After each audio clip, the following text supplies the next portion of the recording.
Yeah, and where would you be on this graphic? On my mobile phone, is it? I would say you are 9 to 10. No way. Always on your phone. I am not always on my phone. No, I don't think so. I am probably a 5 to 6. On days, I'm 3 to 4. Wow, What okay. about you? Weekends, right, I'm probably 3 to 4. Weekdays, I'm probably 7 to 8 or 5 to 6. Okay. Watching No your shame. I have no YouTube, is shame it? saying this. Huh? Watching your YouTube, is Yeah, it? watching all my ice skating videos. Ice skating video, okay. What about the POFMA law and fake news law? So majority of them are in support of the law or the fake news law and abortion rights, along with other local issues. However, there's still a sizable group of them who are quite neutral on most of these topics. So you can see the grey. Yeah. Yeah. And I'm a bit worried, actually. Why are you worried? Because for the abortion one, to Yeah. have so many who are kind of neutral about it, I think Right. more should be. I don't know. I think not that more should be pro-choice, Yeah. but I think it's an important issue actually, and I'm quite surprised that so many are just Right. Yeah, neutral about it. Okay. And then moving on to work, right? Many are after purpose in a job. That means, finding jobs that are more meaningful to them, followed by good salary prospects and work-life balance. It's very elusive, right? The work-life balance. Yeah, lah. But I have to say we have it good here at the Straits Times. We do. We do? Would you say for yourself, is good salary purpose in job? I mean, I can always do it with more pay. Don't get me wrong. We all can do it with more pay. Yeah, Okay. yeah. And then many want a degree to improve their salary aspects and competitiveness in the job market. And they said, the other one is also to qualify for the job that they want. So that's the third highest reason. Yeah, certainly. So again, for those of you who are watching us live right now, wherever you are, right, whether from home or at work or whichever, what do you think of the findings? Do you find anything that is surprising, or do you agree, disagree? Let us know in the comment section below, right? Whether no lah, I am a misunderstood millennial. Okay. Right? Or That's maybe what we're saying, right? Yeah, or maybe if you feel some of the findings, it doesn't accurately reflect what you think or what you thought. Yeah. Or for yourself, or even for your children. Yes. Right? Or people at your workplace and all that. Right? Let's see whether we have anybody saying comments. We have Zura that says, "Hi guys, I have a daughter who is 18 years old this year, somewhere in November." So not millennial, but Yeah. I think she'll be under They're in the middle, iGen. right? Yeah. They're in the iGen? middle, right? Yes. Yeah. iGen. And then we have Ming Yang says, 19-year-old guys still want girls, right? No? What are you talking about? Ming Yang, so you want a girlfriend, is it? Is that what you're asking? My goodness. And then of course, people are talking about our couch. Or is it? What do they say? Because I can't see all the comments for you some can't, reason. Yeah. This sofa bed is own self find one. Okay. And then we have Tan Teck Beng that says fake news. What is fake news, Teck Beng? You have to tell us what is fake news. This is a survey done and the results are collated. People just anyhow sometimes. Really fake news did. here, fake news there. I can't be bothered anymore. So Samuel Wong says, wow, beautiful set. Try not to fall asleep on that couch. Right. It's okay, we have more than 10 pairs of eyes to get us. There's no way we'll fall asleep. That's right. So again, for those of you who are watching at home, let us know what you think of the findings. Now, we got a few youth to react to some of the key findings as well. And we got them on video as well. Yeah, we got 5 of them, and then they basically reacted to some of these findings. Yep, so have a look. Hi, I'm Martina Veloso. I'm Nicholas Papayanno. I'm Victoria Wong. I'm Manisha. My name is Kieran Deska. I'm a national shooter. I'm an actor. I'm currently pursuing a marketing degree at SUSS. I'm studying at University at Buffalo at SIM. I'm currently doing a double degree in sociology and economics. I'm studying communications and media management in Temasek Polytechnic. At the age of 12, I played young Simba in Disney's The Lion King. And I took a year off of PSLE to do this. And I'm really passionate about animal conservation. I'm extremely interested in global affairs, politics and global issues around the world. Unlike the rest of my peers, I do not want to go to university.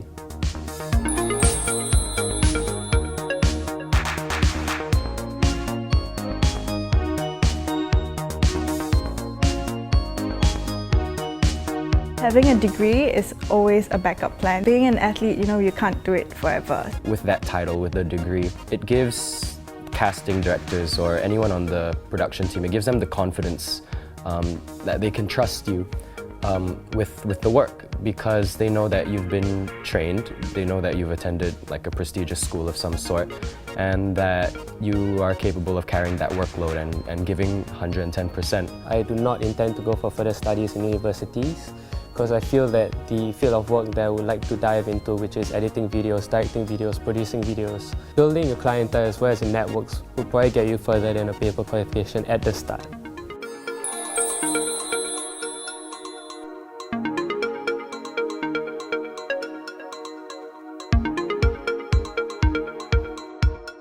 I think you have to be passionate about your job. You have to ultimately serve a purpose in the industry. Otherwise, you just be living a very monotonous life. A lot of people say that salaries don't matter, but ultimately, you're gonna need money to sustain yourself. It's undeniable that in Singapore, the cost of living is high actually. So we gotta actually accommodate that and be able to earn enough. For me, the job purpose is more important than the salary.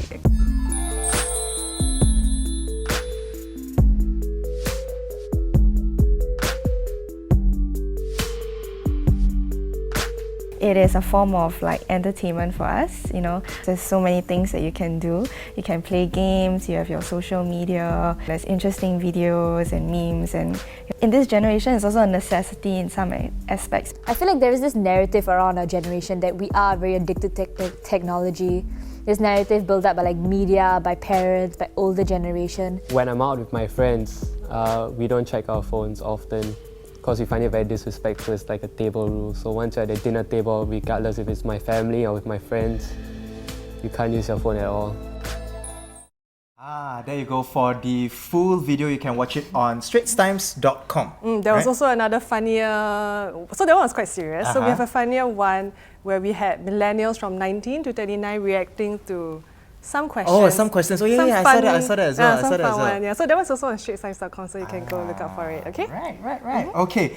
And I think a lot of our commenters on Facebook are asking, where is Kieran? I think that is Oh, is it? Right. And you can hear them now. We are joined earlier on, like we mentioned, we are joined by two of the youths in the video, Anisha and Kieran. Hello, guys. Hey. And we also have Dr. Grace Chen. Now, Dr. Grace Chen is a lecturer in social work in SUSS, right? Welcome. So maybe you guys want to introduce yourself to our viewers? Yeah. Ladies first? You can go first. Okay. Ladies first. Okay, ladies first. Okay, Kira, just go. Okay. Hi, my name's Kieran.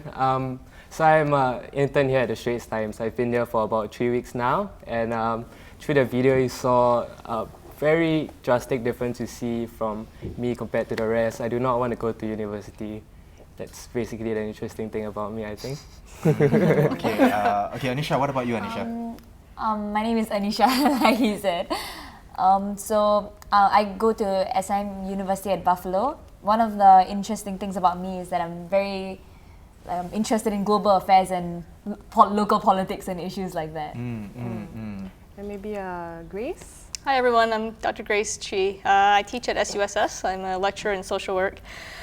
Teach a lot of different topics. I've taught youth at risk, reflective practice, I'm teaching right now. Interested in a lot of different topics as well, bullying, cyberbullying, grandparenting, immigration, adolescence, identity issues. So Before we go any further, I have to apologize. I mispronounced your surname earlier on. it's okay. Yes, It's okay. It happens. It's Dr. Grace Chi, right? Yes, Dr. Chi. correct. Yes. Maybe we can start off by talking about the findings as well. Either one of you guys, something that struck out the most for you with regard to the findings. What stood out for you the most? So I guess if we want to go straight into the findings, what I would like to talk about was one of the issues that was brought up about streaming. So I think like we saw in the statistics that like a lot of students, like I guess 19-year-olds, believe that they still support streaming, they still support like the PSLE. And if I recall correctly, it was said that many of the students thought that it wasn't PSLE, but rather the parents stressing the children, which made PSLE like inhabitable for them, like it made them really stressed out. So I guess like that would be a topic I would like to stand from. I mean, like personally, I'm being 19 as well. I also do like kind of do support PSLE. I also come up from the similar mindset in which like I do feel like it's the parents putting a lot of pressure on the children, but there's always nuance to the topic in which like it's not the parents put the pressure on the children because of PSLE, you know. So what is your experience? You've been through PSLE, you've been through O levels? Yes, A-levels, A-levels, all of so them. how is it? Yeah, personal experience. Well, I mean, I'm 19, so I don't remember PSLE at all. But I mean, I have a sister, so she's 6 years younger than me. She just went through PSLE as well. So I can see like firsthand on her, is the studies as well, it wasn't stressful, but rather like our parents like giving the tuitions for every subject at the age of 11, 12 years old. I mean, it's ridiculous, I feel. Because the parents are like super stressed, right? They want so their your parents kids- were stressed lah. Yeah, my parents were obviously very stressed. Right. They want their kids to succeed. I mean, every parent cares about their kid. So naturally, being very kiasu, the Singaporean mentality, they put them into a lot of tuitions. They rob these children of their childhood. But is that a fault like of parents, or is that really a fault of PSLE and the institution itself? Yeah. So What I about you, think- Kiran? What stood out for you the most in the findings? So like she said earlier on, PSLE, like how parents put pressure on us. One finding that really shocked me was that 91% of the millennials want to get degrees. Because I don't want a degree myself. Why? Tell us, Kiran. Why? It's so expensive. First things first, okay? It's first things first. Second thing, I think it ultimately depends on which industry you want to dive into. Because sometimes, like for example, creative work, it can't be taught in school. Creativity is something you have that's developed. I just feel depending on which industry you dive into, a degree may be essential. But at the same time, I feel a lot of people just jump into degrees because their parents put the pressure on them. I think for me as well, my parents have never raised me up in a way that they put pressure on me, like you have to get a degree to be the richest man in the world kind of thing. It's always been go out there, gain experience, find out what you love, and then slowly grow in that industry. So it just really shocked me how 91% want to go get degrees. So Dr. Chi, is there anything you want to comment on based on what they just spoke about? Yeah, just what Kiran was saying. I just want to piggyback. I mean, it was quite interesting as well, I think, in the studies that students, respondents mentioned that, the absence of soft skills, I think, and how the exams don't test soft skills, and how, perhaps they're trying to find a job with purpose, right? A job that has meaning. And so I think this kind of gets us thinking about how, what are we teaching in education, right? And how does, getting a job just for prestige or just to make your parents happy, how that's being reshaped, I think, by a lot of millennials, and they really want to find a job that has purpose to them, for them, that they can find their passion in. It's not just about making money. You brought up soft skills, so I was wondering, do you think the youth today in Singapore, do you think that generally they lack soft skills, and if so, what are those specific skills? And also, this is a three-parter. How can they go about it? Oh my gosh, I feel like I'm in an exam. Yes, exactly. Like an oral exam. Yes, I do. I think soft skills are certainly missing. Things like empathy, kindness, generosity, gratitude. I think those are not just missing in terms of education, but I think perhaps in the larger society as well. Just basically holding the door open for somebody, for example, something as simple as that. Which I feel perhaps it could be due to the fact that technology has kind of taken over our lives. And that's another thing that we found in the study as well, right? That youth are spending a lot of time on their cell phones, and so that kind of interpersonal, face-to-face contact seems to be kind of going on the decline, right? So maybe that's why people aren't used to, showing these kind of basic, values. And so how can we then, one of the things I was wondering about was how can we then incorporate that into a national exam? And how would that be an objective way of then saying, this is how we measure empathy. Again, for those of you who are watching us at home, let us know what do you think of the findings, right? So earlier on, we were talking about, so Kiran, one of our youth, talked about not wanting to pursue a degree. And right? that's because he's in a creative industry. Yeah, That's because why of it's he's in not a creative necessary. industry. And then for Anisha feels that exams are still important and that streaming should still be around, PSLE should still be around, right? And whether the pressure, is it really from parents or is it the institutions itself? Right? Yeah. That's the crux of it. And of course, there are other findings as well from the study. And here we want to talk about three Yes, issues, we want to right? delve more into it. So these were also the findings that you saw in the video if you were with us before. So the first one that we want to talk about is whether the race of the Prime Minister, Singapore's future Prime Ministers, does it matter? Does it really matter? And should it matter? Yep. Right? Correct. So Anisha, so on the findings, you did say something. You said, okay, so I think that was later on in the video, so that was cut. But you did say in the video that it shouldn't matter, but it does. Yeah. Maybe you want to elaborate on that. My view is that obviously Singapore praises meritocracy a lot. We're a very meritocratic society. So in that values that it shouldn't matter. But I think nobody in Singapore is colorblind because we live in such a multicultural society. We cannot deny the fact that at some point of time, we all can see color. There is biasness in it. And that's how I was thinking, like, what do we say in a society, right, where we claim to be meritocratic and every single PM is of one single race? Then do we just end up saying that only this race is qualified, only this race is like good enough to be the Prime Minister? And I mean, obviously you can't do that much for Singapore because we've had like 3 Prime Ministers. But I'm just saying, like, this is something, because we don't get to vote for Prime Ministers, so this is something like the government should take in notice when they end up giving elections for Prime Ministers. This is what they should take in notice when we move forward with our elections. There's a lot of nuance to this topic that I feel like is being ignored in the public debate about the race and Prime Minister. And Dr. Chu, what can you gather, from this finding with the millennials saying that, hey, it doesn't matter, 51% says shouldn't matter at all. And in fact, just slightly over 20% that says it's slightly important. What do these findings say? I think youth are becoming more open-minded. About things like this. I mean, I would say probably the older generation might be a bit more conservative in how they view race and who gets to lead the country. But I think nowadays with movies and exposure to e-newspapers and Netflix and YouTube and CNN and I mean the United States in itself, we elected our first black president with Barack Obama.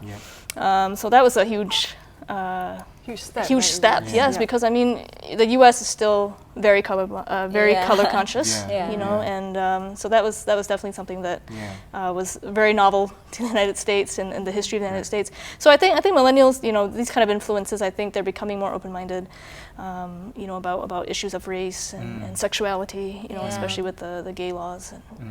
And there was something that Anisha, you wanted to talk about as well, right? Earlier on when we were talking behind the scenes, you were talking about the 377A law, and then you have some opinions on that.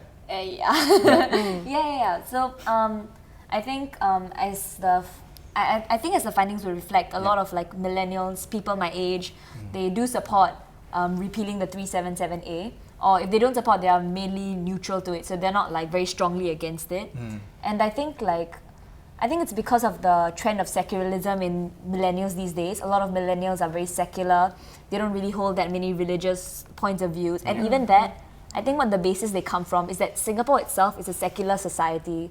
So if Singapore itself is a secular society, why do we let religious people be the arbitrators of morality around, like when they create our laws? And if we truly are a democratic society, and if majority of Singaporeans, if like a poll was taken, a majority of Singaporeans, the youths, don't want to keep the law anymore, I think it has to be in review, which also brings back to the consultative type of government. They have to consult back to the people, see what the kids are saying, see what the people who are going to vote are saying, and use that to like dictate the tide. Okay, so we have some people commenting on Facebook. So Samuel Trust says, I think companies out there still do look out for suitable candidates who hold a degree compared to another candidate who holds a diploma. A degree is always better, though I don't have one. And interestingly, Samuel Chow, we are moving on to this topic. Yeah, we just take one more. Maybe we have Chan Mei San also says, educating our kids should not be limited only to schools. Parents must take on the responsibilities of home education, which starts at birth. Now, a lot of soft skills, as mentioned by Dr. Grace, can be developed from home, from young, and not wait for schools to teach them. Schools provide more programs and activities to take soft skills development to a higher level. Yes, I would agree. Yes, You I would would agree? agree. Yeah, I think you it would starts agree? at home. I Yeah. think it starts with the parents. That's true. Yeah. And unfortunately, I think a lot of parents here, work long hours, and perhaps they don't spend as much time as they would like with their child, and that's not their fault. Yeah. It's the way that society is, and perhaps that's partially why Yeah. values are. And we were talking about the degree, right? Yes, the degree, that's right. So streaming, we want to know, do grades define you? Define you, right? So some of them say that a degree is not necessary, although many still want a degree. Yeah. And when I say those who say it's not necessary, it's Kiran. So Kiran, this question is for you. Okay, this one is for you. Do grades define you? I'm ready. Feels like debate now. Yeah, let's talk all day about that. Let me get a glass of Oh, yes. Gummies, yeah. the sugar rush. She's ready. Okay. Sure, this is not vodka. Can we have a spotlight on Kiran as well? So, Kieran, So what's do the question grades again? define you? Sorry? Do grades define you? Not really, because grades as in, no, it doesn't really define you. Yeah. Because frankly speaking, I'm going through my diploma now. Yeah. My grades are not here, not there, kind of thing. So I think I invest more of my time just going out there and meeting new people, Yeah. trying to go on as many projects as I can. Yeah. And I feel that it leverages. You have to have a balance of everything. Right. So, Of course. I mean, I definitely can graduate. Yeah. Whether I'm on the dean's list or not, it doesn't really matter to me. But I feel that if I graduate with my clientele being really exceptional, I mean, it'll give me a boost when I'm out there. So I don't think grades really matter to you. I think what really matters to you is you knowing what you want. Yeah. And what is it that you want, Kiran? Tell us. What is your God. dream goal? Yes. What do I want? Drum roll. Okay, so what do I want? Eventually, when I graduate from poly, obviously I'm going to go to NS first. Yeah. But after NS, I was hoping I could get into the creative field, just making videos, whether it's directing, producing, editing. Because sometimes I feel that, okay, the reason why I engage myself in projects as well is because I feel that the products of my work sometimes, my technical abilities in the softwares could restrict my creativity or not make me carry out the project as creative as how I wanted it to be. So when I go out there in the future, I was hoping I could learn all this, pick the points up from the industry itself, learn stuff from the industry. Because these things that I'm struggling with now, you can't possibly learn them from the textbook. Yeah. So when I'm out of NS, I just want to go out there and get a job, hopefully gain as much experience as I can. And Singapore being Singapore, I feel that sometimes every country has different regulations or restrictions in terms of their media and what you put out.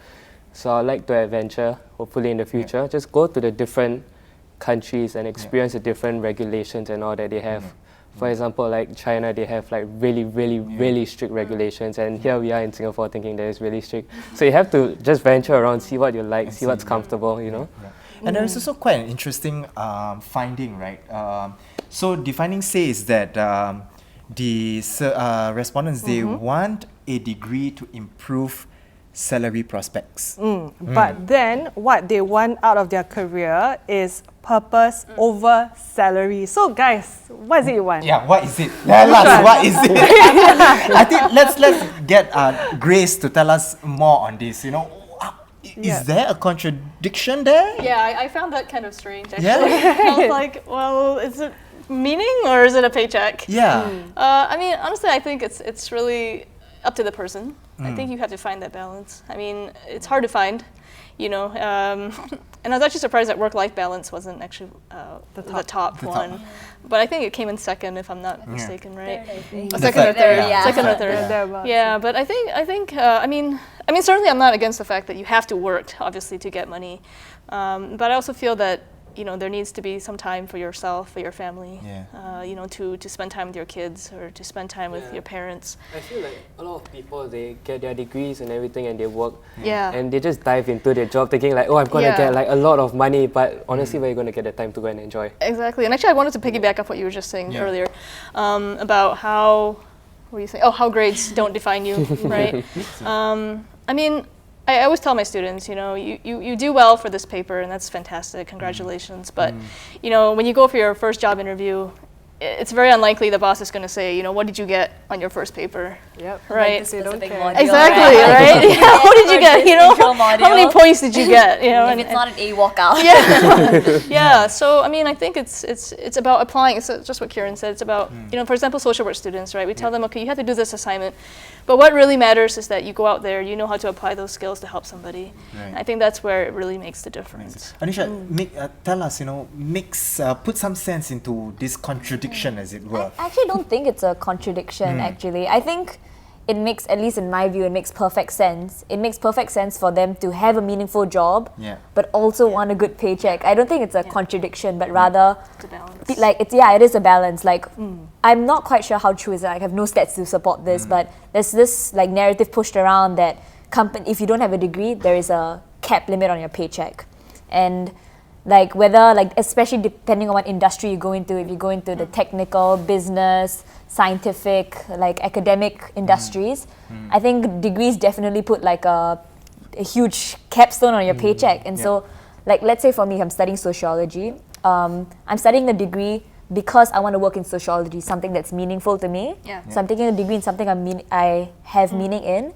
But I'm also pursuing the degree because while I'm studying sociology, I want to hit like a certain paycheck, you know. I don't want to, I want to be able to sustain myself independently, you know. I want to have a decent life, be able to afford medical care and stuff like that. So I don't think it's a contradiction. I think it's millennials making sense of these two statistics and finding a balance. It's a very pragmatic. It's a very pragmatic way, Way of looking at things. And I think we do have some comments as well coming in by Chanmi-san as well that says, it matters most just doing one's best and not regretting, not stretching ourselves far enough to achieve our potentials. Good character and being a good team player, being resourceful and knowing how to think out of the box will help a lot in putting us in the right place. So inspiring. And Chanmi-san says something that maybe, Kieran, you might want to consider. She says that it is a thinking process that degree studies put us through that employers value. That's also true. So that as well. Right. And we just take one more as well. I think, that is what Chanmi-san says to Darren. And Darren also says, why employers go for a degree holder often is not the paper, but what the person go through to get the degree, especially those who work and study. So the process of it as well. Right? Life experiences. It's very fair. I mean, but it's two different ways. I mean, you go through degree, for 8 years you can handle the stress that's put on you, the pressure that's put on you, because when you're in different institutions, like they push you to that standard because they want to stand out. Yes, they go through like stress lessons, to learn how to cope with the stress and everything. But I think it's something you can gain out there in the industry as well. I mean, there's a lot of, there's pros and cons for each way you go. it's a really a balance. But I think at the end of the day, it's just how you carry yourself. I mean, I can go through so much production work, but if I don't know how to handle the stress that's being put on me, then I'm nothing different. Right? But to be fair, it's not that Kieran doesn't want to go uni at all. I believe when we did the interview, and I did an interview with you, you said that in the future you might consider. Okay, so please don't think that Kieran just wants to like bum around and like not go for further studies. Okay, I know you're considering in the future. Now again, for those of you who are watching us at home or wherever you are, we're coming to you live from the Straits Times newsroom, and of course we are talking about the recent survey, right, that Straits Times did with SUSS on the 19-plus-year-olds, the last cohorts of the millennials, and what they think, right? And then we just want to have a better understanding, and of course, a lot of interesting findings. And we have in our studio today, of course, Anisha and Kiran, who are the two youths, right? And you interviewed them. I did. Right? In for the video that we played as Yeah. well earlier. So if you missed that one, you can go to straitstimes.com to watch it. And also we have Dr. Grace Chi here. She is a lecturer in social work. Thank God it's Thursday. Exactly. So I think as a round up, maybe we can, just summarize. And Actually, yeah. Jan, I want to know, did anything surprise you here? Anything surprising? I mean, we Your are question millennials. surprised me. What? I mean, we are millennials Yeah. after all. We're not 19. Yeah, okay, Yeah, fine. yeah. But, you know.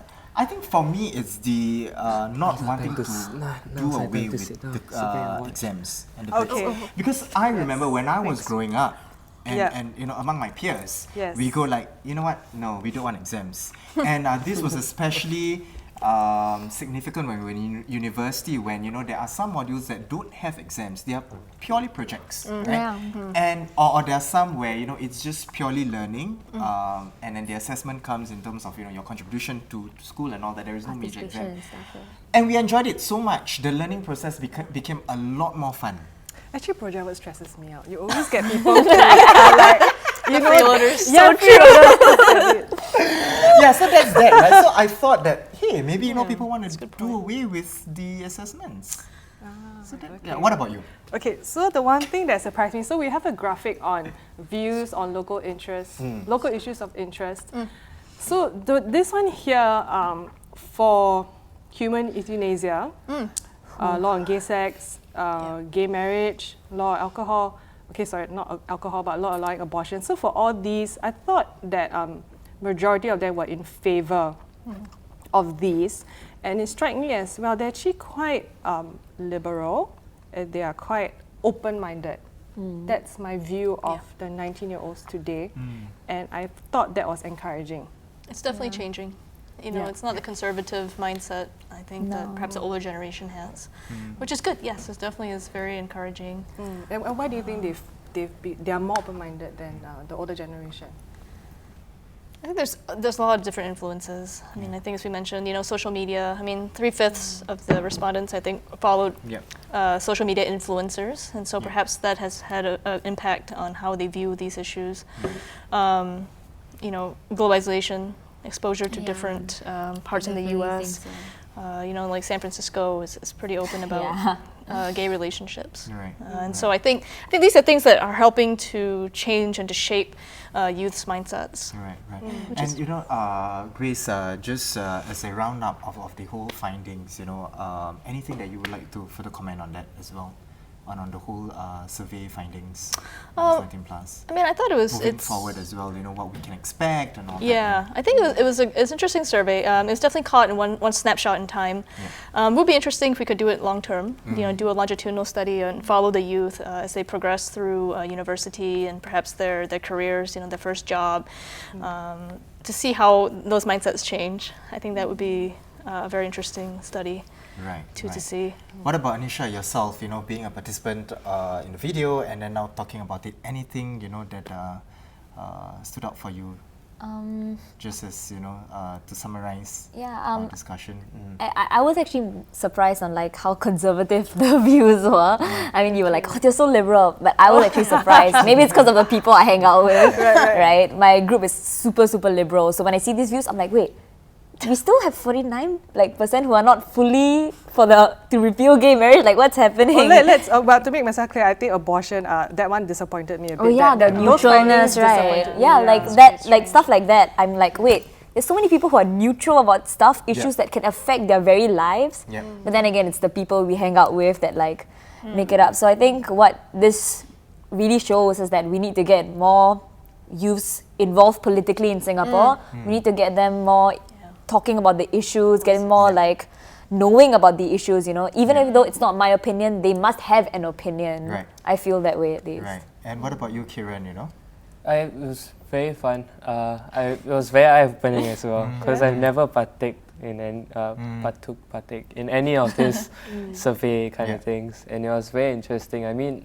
everything was going all fine and calm, and then Sandra, the lady who interviewed me the other day, she just went, you know people, yeah, she's right there. She was like, do you know people get their smartphones at, the first phones at the age of 11? I was like, what? Like, how? And then people get their first laptops at 15? Yeah. I'm like, how does that? But I mean, you see kids walking around nowadays with the iPhone X. You make yourself sound so old. No, but it's so weird. No, not 19. It's not 10 years ago. Yeah, different experiences. Again, for those of you who are watching us, we are coming to you live from the Straits Times newsroom, and of course, this is a special episode, right, of Hangout with ST. As you can see, even our set is a little different as well. Chill. Yeah, very chill.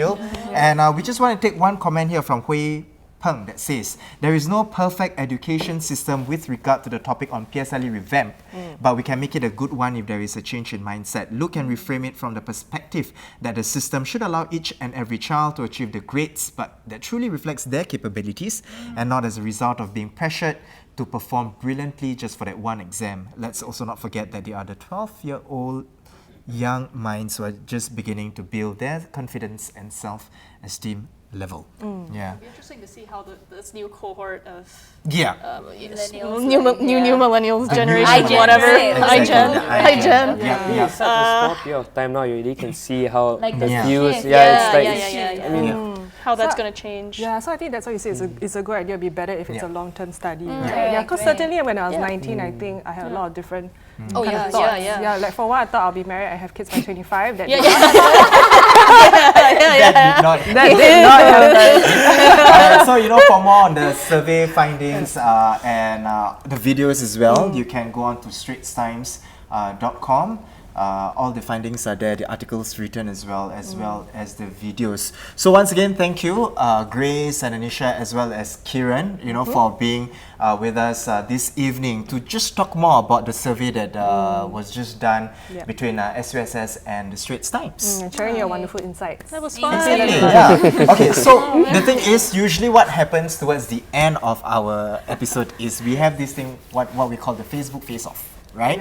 Where we trawl through Facebook to find the wittiest and dumbest comments that people put on our Facebook page. Do they get a prize? And then, sorry? Do they get a prize? They get to be featured. They get to be featured. Alright. So, They should get a prize. they should get a prize, Gummy right? bears. So Annie and I, we trawl through and then we each try to find 3 comments Okay. each and then we battle it out. Right? Alright. So So for best the of fun of 3, it, yeah. for the fun of it, because you guys are our guests as well, later on you guys will get to choose to vote. Okay. And those of you who are watching at home as well, you guys get to vote. If you think that Alyssa is funnier, you type in A. If you think Hairianto is funnier, type in hate. Exactly. And to help us, right, Yes. we have, of course, a very special person. That is, ladies and gentlemen, boys and girls, please put your hands together to welcome Josh Joe! Oh, wow! Look at it! This must be new, right? This is new, right? Like the hair. Showing some love to our guests. Okay, so round 1. Alyssa, you go. Okay, so Okay. Oh, I think yes, Josh okay, wants okay. to sit. Okay, can? Okay. Oh, Josh does want to sit. Josh, you want to sit or not? Okay, you want to Okay, sit. okay. Oh my gosh! Oh, of Okay, course, Josh okay. has to come in with a grand. But Jojo okay. is always center of attention, right? Okay. All right. Go. So remember actor Lawrence Wong, he's currently working with Carrie Wong in the upcoming Channel 8 production. Don't know if you guys know. Yanxi Palace actor Lawrence Wong criticized the messages between Ian Fang and Carrie Wong. And James Chai says, suddenly I feel like it's not, my joke is not good. This also happened last week as well, though, Alyssa. Acting is, oh my gosh, this is actually not what oh no, can I just give this round to you? Oh, I think I highlighted the wrong, it's so not funny, it's so not Okay, funny. so my joke, my you joke is the go. same story as well. Just take it, It's the same story. It's about actor Lawrence Wong is currently working with Carrie Wong in an upcoming Channel 8 production, right? Yanxi Palace actor Lawrence Wong criticized in messages between Ian Fang and Carrie Wong. Dominic Cheong, of course, the voice of reason, says, isn't Lawrence Wong some minister or something? Yeah. It's not that funny, oh my gosh. So if you think that Alyssa's joke, no non-joke is funnier, you type in A. Okay, you know what, round 1, I give it to you. Okay. Okay, one in the back. What about our guests? Who do you think is funnier, me or Alyssa? You. Okay, we go round 2. Okay, round 2, I'll go. Okay, so round 2, It's about, again, the story. Ian Fang and Carrie Wong apologized following leak of explicit private messages. And then Desmond Tay, with full of puns, says, maybe she was too carried away. That's good. Good one, good one. Okay, Ali, you go. Good one.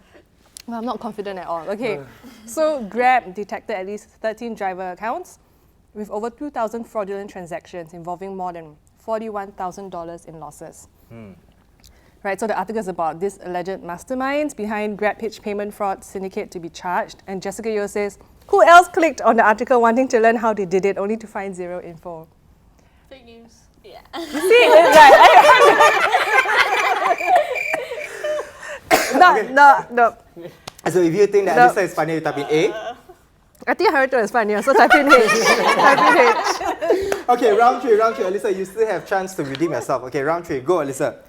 Okay, I'm confident in this one, okay? Okay. Okay, so a 5-year-old boy has a minor toe cut after his slipper or her slipper got caught in a dual escalator. So Carl Middleton says, thankfully the situation didn't escalate. Okay, at least not bad. Okay, I got one. Yay, okay. Okay, mine. This is basically about Mario, right? So Mario is this son of casino king Stanley Ho, proposes to supermodel Ming Si with 99,999 roses. Alvin Fu, trying to be funny, says, so his best man gonna be Luigi?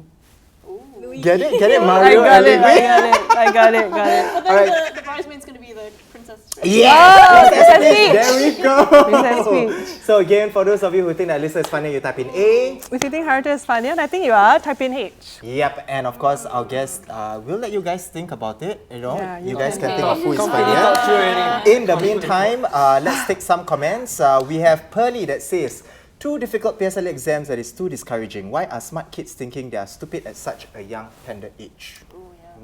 Wow. There were still suicide cases and all that happened. Yeah, Yeah. That was so you're sad. right. Yep, Yeah. Yeah, and then let's see what else. We have also Tim Weng that says, TBH, to be honest, only 51% for LGBTQ rights is pretty conservative in 2019. You think it's I conservative? I think so. True.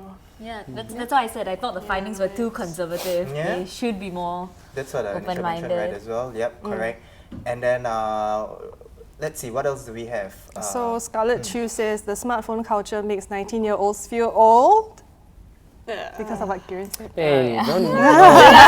Honestly, it's just him. All right, okay, I think we can round it up. Okay, so we'll get our guests to give the votes first. So Grace, who would you vote for? For the last question, Just in general, everything.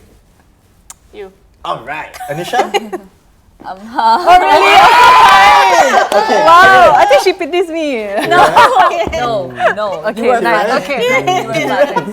Solidarity. Kieran? The deciding vote. Yeah, Kieran, I mean, Come on, you look good in the tiebreaker. video. Don't worry. I mean, you look good on 2 you're videos. not quite the deciding factor because we also have people who are voting as well. Voting for you, right? Honestly, she called me old lah, so obviously you. Oh no! I feel like that girl. Oh no! The score. So we have 2 H's here already on set with 1 A, together with the online one in 5, 4, 3, 2, 1. The winner is. Yay! My man. Okay. Sit down. My mic got off already. Okay. Congratulations. All right. So this is 2 weeks in a row, you know. 6 in a row. So be sure to have 6 in a row. Oh. Because now we're trying for a world record. So last time I had it was 5 in a row. I was funny once. So now you're going to be in the Guinness What? Book. You still are. Oh, I I still believe am? in you. I believe in you. Thanks, potential. thanks. Yes, Hairianto, don't let me down. Don't let me down.